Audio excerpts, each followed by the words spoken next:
শখ করে নখ কাটেন, ব্যাপারটা কিন্তু এমন নয়। পরিচ্ছন্নতা তো বটেই, সাথে স্টাইল আর ট্রেন্ডের সাথে তাল মেলাতে কেউ স্কয়ার, অভ্র, কেউ বা আবার ওভাল রাউন্ড শেপে নখ কাটেন। কিন্তু কখনো কি মনে হয়েছে নখ কাটার ছোট্ট এই যন্ত্রের নিচের অংশে ছোট্ট একটি ফুটো কেন রাখা হয়েছে? এ কিন্তু সেই আদিকাল থেকেই।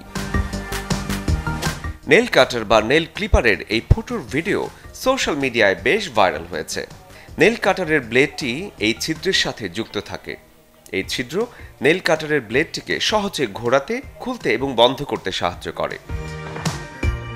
এছাড়াও হারিয়ে যাবার ভয় এড়াতে দেয়ালে কোথাও টানিয়ে রাখার জন্য এই ছিদ্রের মধ্যে চাবির রিং যুক্ত করে নেল কাটার রাখা যেতে পারে।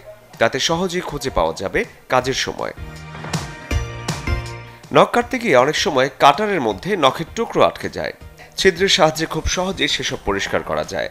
অ্যালুমিনিয়াম বা এই জাতীয় কোনো জিনিস বাঁকানোর জন্য এই ছিদ্রটির ব্যবহার হয়। আধুনিক যুগে ৮ থেকে ৮০ সকলেই নেল ক্লিপার ব্যবহার করলেও হয়তো এখনো অজানা পুরো যন্ত্রের ব্যবহার।